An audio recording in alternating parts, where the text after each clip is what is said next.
bénédiction pour ce temps précis. Nous bénissons ton nom. Nous te remercions parce que nous sommes venus pour apprendre et tu vas enseigner ton peuple pour nous amener dans la profondeur des Écritures au nom de Jésus. Prions que tu nous donnes de la grande compréhension, de la profonde compréhension et notre expérience en toi soit quelque chose de certain, que nous ayons l'assurance et non de l'absorption, de la présomption au nom de Jésus.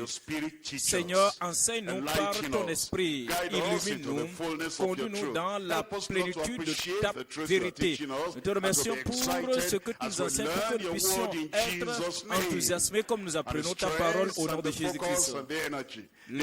La force et la motivation, l'énergie pour aller, pour mettre cela en pratique, tu donnes à chacun de nous. Au nom de Jésus puissant, nous avons prié. Donnez-moi un autre grand Amen avant de vous asseoir. Que Dieu vous bénisse. Nous venons dans Jean chapitre 3. Jean chapitre 3, verset 1. Jean chapitre 3, verset 1. Mais il y eut un homme d'entre les pharisiens nommé Nicodème, un chef des Juifs, qui vint lui auprès de Jésus de nuit et lui dit, Rabbi, qui veut dire maître, nous savons que tu es un docteur venu de Dieu, car personne ne peut faire ces miracles que tu fais si Dieu n'est avec lui. Jésus lui répondit en disant, en vérité, je te le dis, si un homme, en vérité, je te le dis, si un homme ne naît de nouveau, il ne peut voir le royaume de Dieu. Nicodème lui dit, comment un homme peut-il naître quand il est vieux?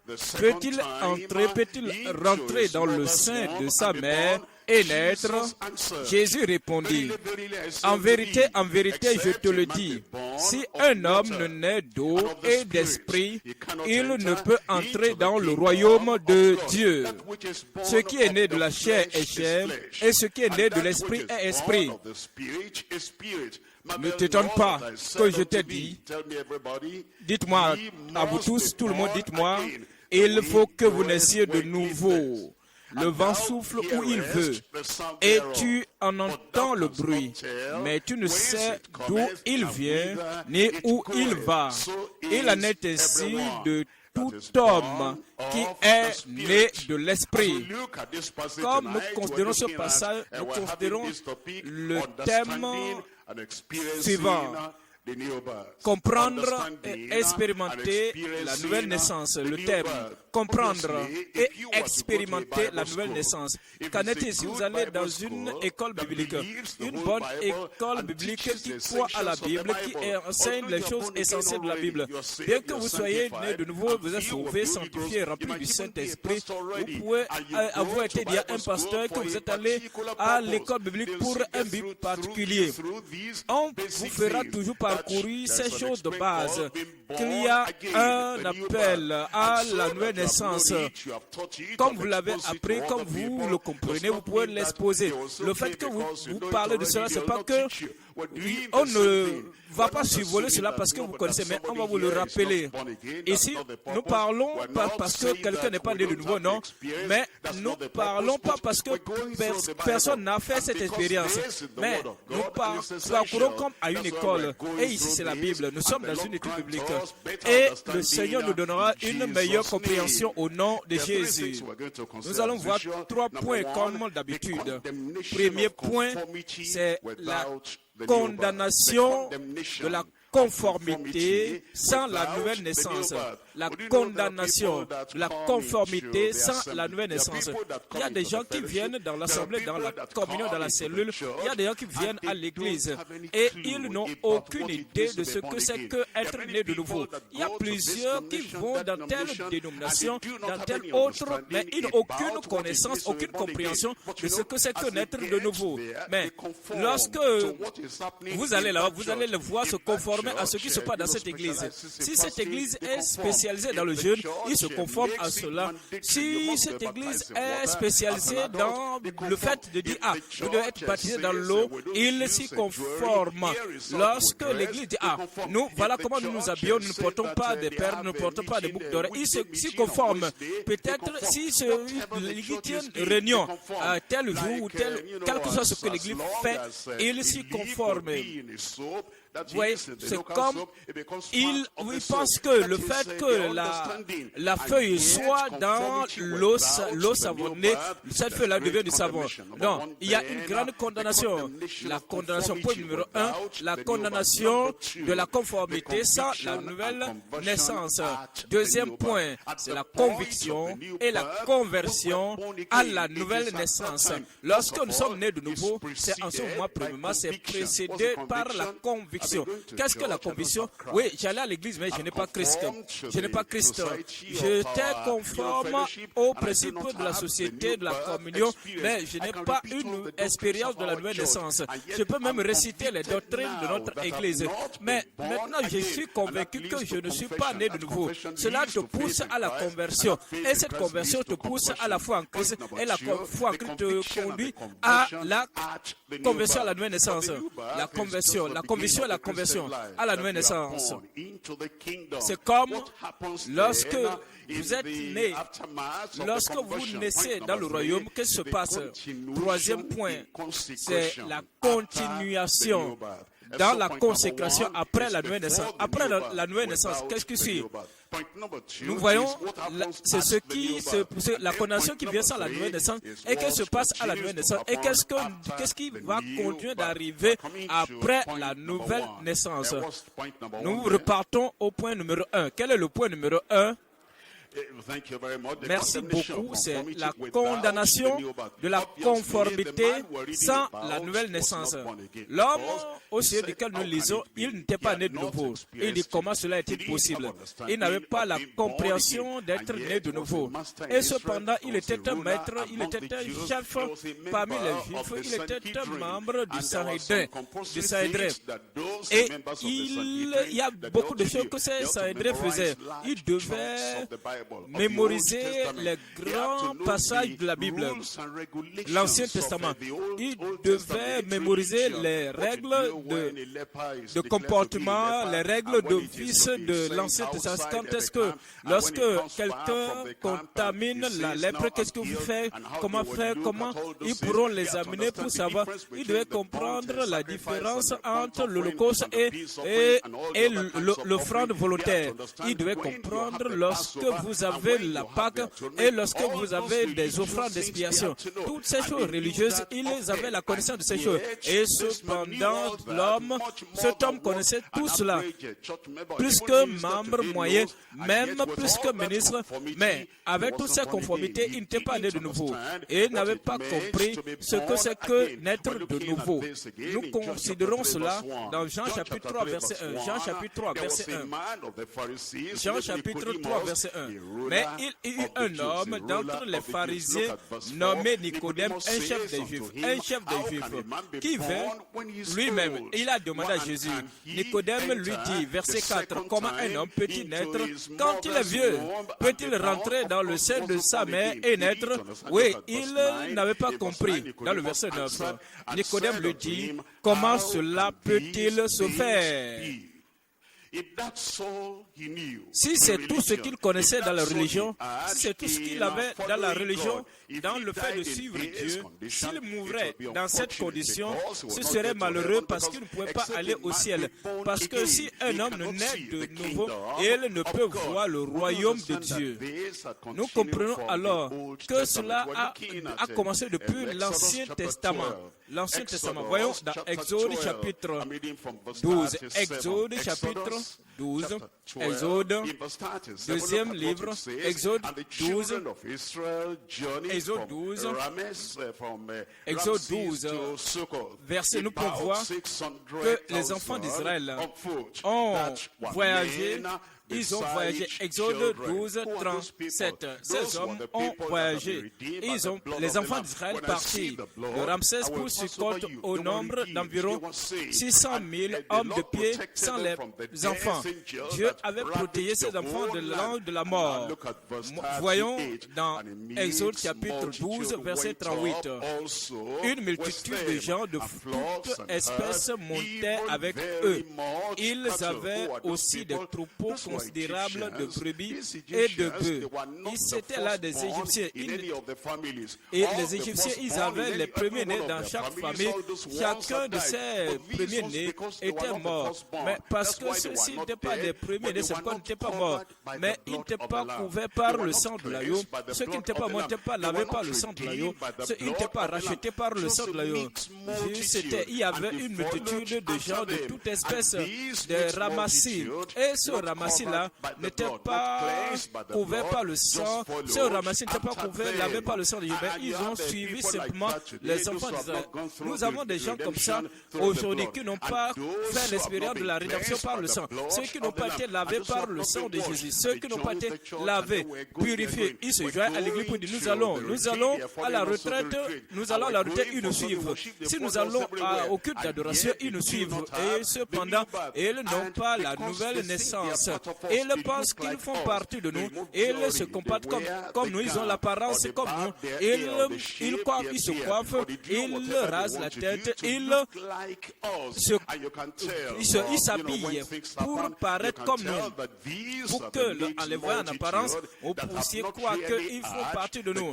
Nous pouvons voir que cette multitude n'avait pas le changement de cœur, le changement de vie. Je prie que nous ne serons pas un ramassis au nom de Jésus. Vous voyez, à moins qu'ils naissent de nouveau, ils ne peuvent voir le royaume de Dieu. Se joindre à une église, se joindre à l'église de la vie profonde, se joindre à l'église baptiste, se joindre à l'église des rachetés de Dieu, se joindre à l'église des assemblées de Dieu. Cela ne pourra amener personne au ciel, mais tu dois naître de nouveau. Il y a des gens qui pensent que être né de nouveau c'est la prospérité, être né c'est recevoir la guérison. Ils pensent que être né de nouveau c'est avoir des enfants. Et ils disent tout ça depuis que je suis venu connaître le Seigneur, ils n'ont pas la compréhension claire de la nouvelle naissance. Ils n'ont pas la compréhension claire de la foi en Christ, de comment avoir la foi en Christ pour naître de nouveau. Ils n'ont pas la connaissance claire que c'est ce jour et à cette heure que j'ai eu un changement instantané de la nouvelle naissance. En ce temps, pour dire, avant ce temps-là, je peux même te parler de moi. Mais avant ce temps-là, je vais te parler de mon argent, je vais te parler de la prospérité. Il dit non, moi je te parle par expérience personnelle. Voici ce que je sais. Tout a changé dans mes affaires et ils n'ont aucune compréhension que la bonté de Dieu veut les conduire à la repentance. C'est pas que vous êtes bon, c'est pas que tu es né de nouveau, mais il veut te révéler que le don la pluie qu'il envoie sur les hommes, justes et injustes, c'est pour les pousser à la repentance. Le fait de ne pas naître de nouveau, il y a une grande condamnation. Et ce serait vraiment malheureux si la vie continue ainsi. Deuxième point, nous voyons la conviction et la conversion à la nouvelle naissance. La conviction et la conversion à la nouvelle naissance. Nous venons dans Jean chapitre 3. Jean chapitre 3, verset 3. Jean chapitre 3. Jean chapitre 3, nous lisons à partir du verset 3. Ici, le Seigneur Jésus-Christ donne une réponse claire. Jésus lui répondit, en vérité, je te le dis, si un homme ne naît de nouveau, il ne peut voir le royaume de Dieu. Manifestement, en réalité, si cela doit arriver, avant toute espérance de voir le ciel. Cette espérance doit avoir lieu avant la mort. Lorsque vous avez encore vos facultés, vos sens naturels, vous avez votre compréhension, vous savez ce que c'est que le péché. Lorsque vous encore sentez la honte du péché, la condamnation, la culpabilité du péché, tant que vous pouvez vraiment exercer la foi, déployer la foi de manière définie. Ouais, il y a des gens qui attendent si longtemps. Oui, lorsque lorsque les gens font accident, tout ce qu'ils peuvent sentir, c'est la douleur de l'accident. Ils ne peuvent penser à rien d'autre. Il y a des gens qui attendent jusqu'à l'heure de la mort. Tout ce à quoi ils peuvent penser, c'est les douleurs mortelles au moment. Et c'est la confusion dans leurs pensées. Ils ne sont ni ici ni là-bas. Et maintenant, tout ce que vous dites, ils ne comprennent pas ce que vous dites. Mais lorsque nous avons encore nos facultés et que nous savons, voici ceci c'est noir, voici ça là c'est blanc, et ceci c'est le péché, c'est la justice. Voici la justice, voici l'injustice. Lorsque nous sommes encore capables de distinguer les choses, de discerner, nous devons comprendre ce que c'est connaître de nouveau. Cela veut dire quoi? Nous devons penser, réfléchir pour nous demander, suis-je né de nouveau? Ou bien c'est juste une présomption? Ou bien c'est juste une supposition? Est-ce que je connais le Seigneur? Ai-je expérimenté cette chose particulière qu'on appelle la nouvelle naissance? Alors cela nous pousse à la conviction. Et l'Esprit de Dieu nous convainc pour dire, oui, tu es né de nouveau. Telle chose, ce que s'est passé là, voilà, en telle période, oui, c'est ça la nouvelle naissance. Peut-être l'Esprit te répond pour dire, non, tu n'es pas né de nouveau. Tu es religieux, c'est vrai, tu es généreux, tu es gentil envers les gens, tu viens au culte, tu participes au programme, mais comprends que tu n'es pas né de nouveau. Il y avait Corneille qui agissait comme ça, il donnait des aumônes. Il a même vu un an dans une vision, et l'ange a dit, envoie à Joppé, chercher Pierre. Il va te montrer ce que tu dois faire pour être sauvé. Alors, il a envoyé chercher Pierre. Le salut est venu dans sa vie. Il doit avoir la conviction, et ensuite, vous devez avoir la confession. Donc, la conviction, la conversion, la confession. Alors, lorsque vous êtes convaincu, il y a la confession. Cela, vous vous sentez coupable, vous vous sentez triste, et vous êtes poussé au pied de la croix, et vous priez avec la compréhension. Ce n'est pas que vous répétez ce que les autres disent. Alors, ensuite, vous êtes converti. Donc, il y a d'abord la conviction, la confession et la conversion. Voyons la parole du Seigneur. Il nous dit dans Jean chapitre 16. Jean chapitre 16, je lis à partir du verset 7. Jean chapitre 16, verset 7. Voici ce qu'il nous dit à propos de la commission du péché. Jean chapitre 16, verset 17. Cependant, je vous dis la vérité, il vous est avantageux que je m'en aille, car si je ne m'en vais pas, le consolateur ne viendra pas vers vous. Mais si je m'en vais, je vous l'enverrai. Et quand il sera venu, il convaincra le monde en ce qui concerne le péché, la justice et le jugement. Lorsque le Saint-Esprit vient aux pécheurs, il ne leur apprend pas parlant là. Vous voyez, certains pécheurs, ils ne sont pas sauvés, ils ne sont pas sanctifiés. Et il dit, je sais comment parler. Il dit, non, je suis en train d'attendre le Saint-Esprit. Je crois au Saint-Esprit. Je crois, lorsque le Saint-Esprit viendra, je parlerai en langue. Notre pasteur parle en langue. Nos ouvriers parlent en langue. Et tel apôtre parle en langue. Moi aussi, je veux parler en langue. Lorsque le Saint-Esprit vient à un incroyant ou à un pécheur, la première œuvre qu'il accomplit dans leur vie, dans le verset 8, c'est que, et quand il sera venu, il convaincra le monde en ce qui concerne le péché, la justice et le jugement. En ce qui concerne le péché, parce qu'il ne croit pas à moi. La conviction, c'est qu'il vient et il vient à vous. Après cette conviction, vous comprenez que je suis pécheur. Vous comprenez que j'étais dans la mauvaise voie. Vous comprenez que mes yeux étaient aveugles. Vous comprenez que c'est moi. Ce n'est pas nous, c'est pas nous. Vous dites, oui, moi, j'ai fait ce que je ne veux pas faire. Vous ne lisez pas un credo. Vous ne lisez pas cela d'un livre. Mais vous avez la conviction provenant de votre cœur. Je suis coupable. À moins que j'ai le pardon, à moins que j'ai le changement de cœur, je ne peux pas voir la face de Dieu. Alors, sur cette base, vous vous repentez. Vous êtes tellement désolé, vous êtes tellement angoissé par rapport à vous. Je m'appelais chrétien et je m'appelais vraiment un membre confirmé de notre église et je m'appelais vraiment un homme de la vie profonde et je m'appelais un dirigeant, un ouvrier. Mais j'ai fait ce que je fais. Vous vous sentez honteux de vous-même, de votre image. Et cette tristesse vous poussera à la repentance. 2 Corinthiens chapitre 7. 2 Corinthiens chapitre 7, verset 9. 2 Corinthiens chapitre 7. 2 Corinthiens chapitre 7, verset 9. Je me réjouis à cette heure, non pas de ce que vous avez été attristé, mais de ce que votre tristesse vous a porté à la repentance. Ce n'est pas que non, je me repentis, j'ai levé ma main. Je te remercie depuis que je suis venu dans cette église. Je ne manque pas de paix, mes dîmes. Je n'ai jamais manqué de parler aux aux autres. Je n'ai jamais manqué de venir au culte de dimanche. Je n'ai jamais manqué de faire ceci ou cela. Non, vous êtes désolé, attristé à cause de vos péchés. Et cette auto-justice de vouloir s'auto-pardonner. Alors, votre tristesse, la tristesse vous a poussé à la repentance. Car vous avez été attristé selon Dieu afin de ne recevoir de notre part aucun dommage. Verset 10. En effet, la tristesse selon Dieu, la tristesse selon quoi? La tristesse selon Dieu produit une repentance. Ce n'est pas qu'on dit, répète après moi, je suis pécheur, oh, je regrette de ce que j'ai fait, je suis coupable. Oui, est-ce que réellement tu te sens coupable? Est-ce que réellement tu te sens désolé? Est-ce que tu te sens attristé à cause de ce que tu as fait? Et avec la véritable repentance, lorsque c'est une tristesse pieuse qui nous pousse à la repentance au salut. Vous voyez? En effet, la tristesse selon Dieu produit une repentance à salut dont on ne se repent jamais. Après cela, après la conviction, numéro 1, nous avons la conviction. Numéro 2, nous avons la confession.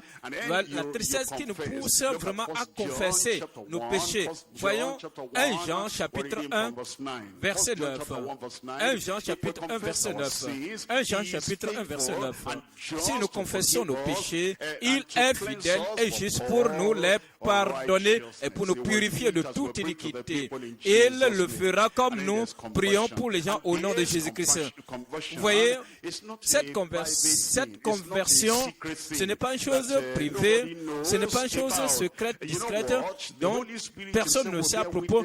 Ouais, l'Esprit rendra témoin à votre cœur que vous êtes né de nouveau, que vous êtes réellement un véritable enfant de Dieu. Nous parlons de la conversion qui est connue de Dieu, la conversion connue de Dieu, la conversion impartie par Christ, produite par Christ. Ce n'est pas une expérience fabriquée de toutes pièces. Je crois, je ne peux pas permettre au diable de me confondre. Je suis né de nouveau, fabriqué de toutes pièces. Tu sais que ton cœur n'est pas juste. Ton cœur ne se comporte pas de la manière juste. Ton cœur ne suit pas dans la bonne voie. Et le Saint-Esprit te convainc. Amis, repars à la croix.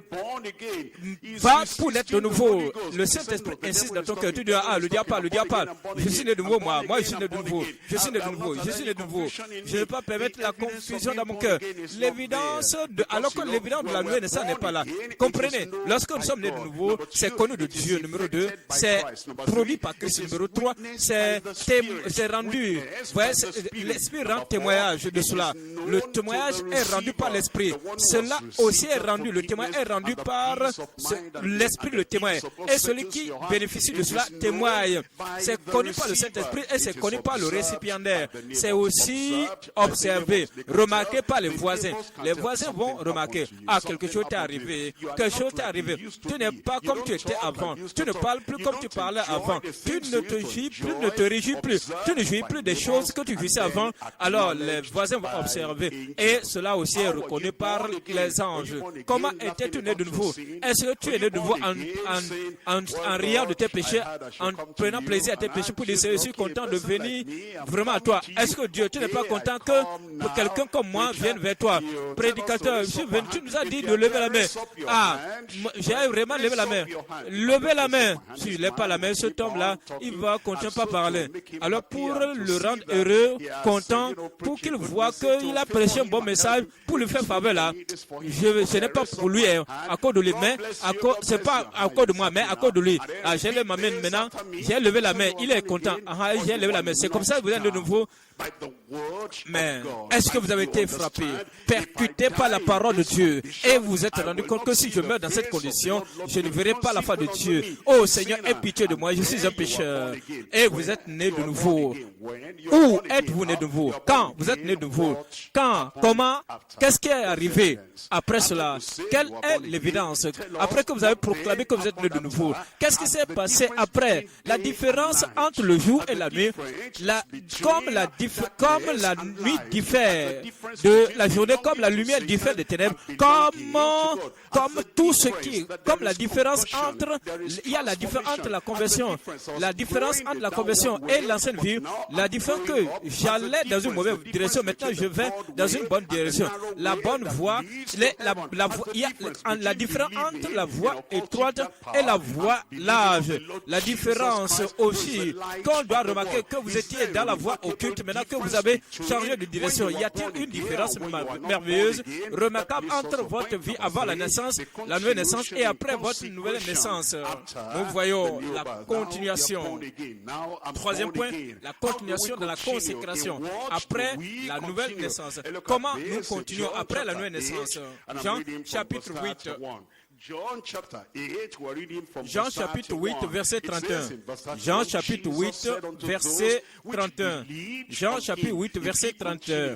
Jésus, il dit aux Juifs qui avaient cru en lui, si vous demeurez dans ma parole, vous êtes vraiment mes disciples. Si vous demeurez.